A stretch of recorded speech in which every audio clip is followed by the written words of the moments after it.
Hi, this is Laurie Idkin with the Options Lady. I'm a certified divorce financial analyst, also known as a CDFA, practicing mostly in California. I do work around the country, but my practice is focused mostly in California. Okay, what are we doing here? I am showing you a separate property tracing of a client's retirement account. Why do you need a separate property tracing?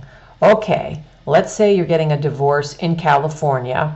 And by the way, this methodology could work for some other states that have similar laws to California. So you'll need to check with your state's laws to determine if this methodology could be used for you. It may also be the case that a revised methodology could be used for you. So in California, if you're getting a divorce and you're disclosing your retirement accounts or retirement account on your disclosures, let's say you have a 401k that has $300,000 in it. Well, if you can't prove your separate property, the presumption is that it is a community property account. And in California, if you can't come to an agreement with your spouse and you have to go to court, the court is going to divide that asset 50-50. Well, hey, the problem is, what if you already had a balance in your 401k when you got married? Or even more complicated, you had a balance in your 401k and you made contributions during the marriage, and at some point you rolled it into an IRA and now the 401k doesn't even exist. This is what I do all the time. This is why you would hire me or a forensic accountant to do a separate property tracing. I should say that CDFAs like myself typically have lower hourly rates than most forensic accountants and typically have more availability, faster turnaround time. Not in all cases, but in many cases. So let me walk you through this. Remember, the problem you're trying to solve is that you had a balance in your retirement account when you got married. And if we can trace your separate property, the amount that you need to share with your spouse will go down. Now in California, you don't only get your separate property back, you get your separate property plus the growth or losses, plus the gains or losses that have accrued. So it's not as simple as just subtracting out the balance you had when you got married. If you do that, you are giving up any gains you made on that separate property during the marriage, any investment gains. Okay, let me show you how this works. So in this case, I'll give you a sample that I just did. In this case, we had a client who had a Fidelity 401k before she got married. The date of marriage is November of 2014. The date of separation was April of 2023. I performed this analysis in January of 2024. So she had her Fidelity 401k. We have the beginning balance. Now, she, at some point, she rolled it over into an IRA. I mean, I know exactly the point when she did that. She rolled it over into an IRA at the end of 2022. So when I got all the statements, we're looking at, she had $496,000 as of December 31st, 23 in her IRA. There was no 401k anymore.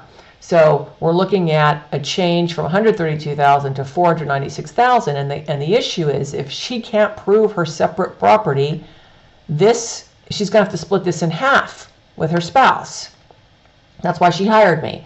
By the way, in this case, the number of hours it takes is going to depend by how many statements I have to review.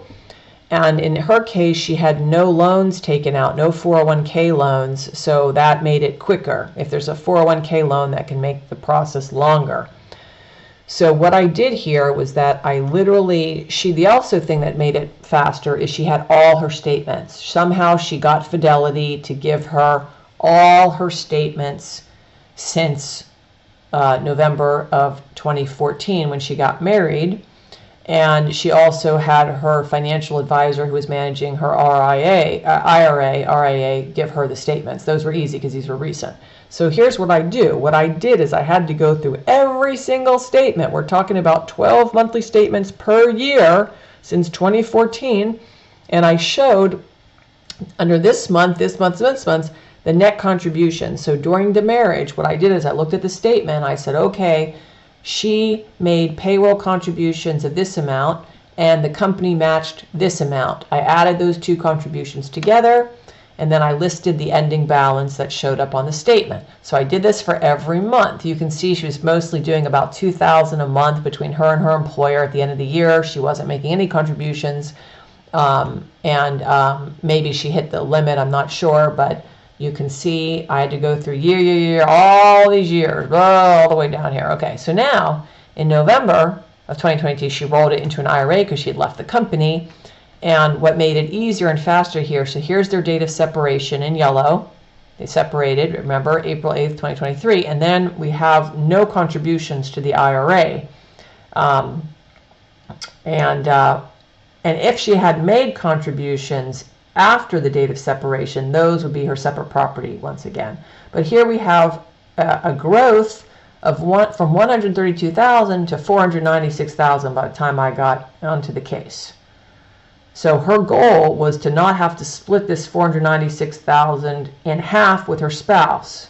So, and again, as I mentioned, in California, her separate property, the growth on that is hers. So how do we do this now? So this is just data entry. Now, here's where the formula comes in. Let me walk you through this. It's going to be odd if you haven't seen this before.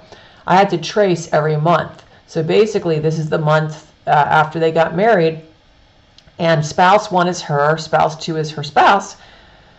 Her balance is this, and his is 0. Okay, but now she made contributions. Remember, she made contributions during that month. So now that she's married, half the contributions are assigned to her and half the contributions are assigned to him because it's a community property state, community property income.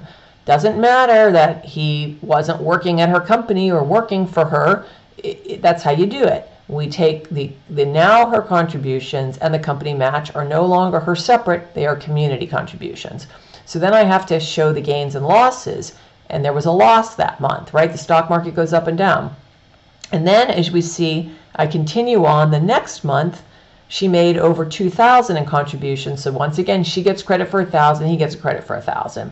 More gains and losses. Now what's happening is I'm now apportioning, this is key, apportioning the gains and losses to each spouse by the proportion, that's redundant, of their percentage ownership. So as we go longer in time and more contributions are made, more community contributions are made, you can see that her percentage of ownership or interest in the account goes down and his percentage of ownership goes up, right? Makes sense. The more contributions and company match during the marriage, the more his interest in the account grows because he's half the community. So I do all this, blah, blah, every game, I'm doing all, it's many months. And I get down, you can see I'm excited about this. So I get down to the end, and right before she rolls that 401k into an IRA, I've determined that her interest is 74.9% and his interest is now 25.1%. If we're at the time, the balance of the whole account was 418,000. Had they divided it at that time, she would have received 313,000. He would have received 104,000. Now, we are going to carry these ratios over because once she rolled it into an IRA, there's no additional contributions in her case. So that same ratio would apply to whatever balance it is. And if we go down, because I already forgot, he's entitled to 25.1% of the account. So if they divided the IRA, at this point, he'd get 25.1% of the account. Now, the good news to make it easy is that since we don't know when the divorce will be final, we don't know when the account will be divided because an IRA cannot be divided before the divorce is final. So we would simply, in the settlement agreement, say that when the account is divided, he's going to get 25.1%.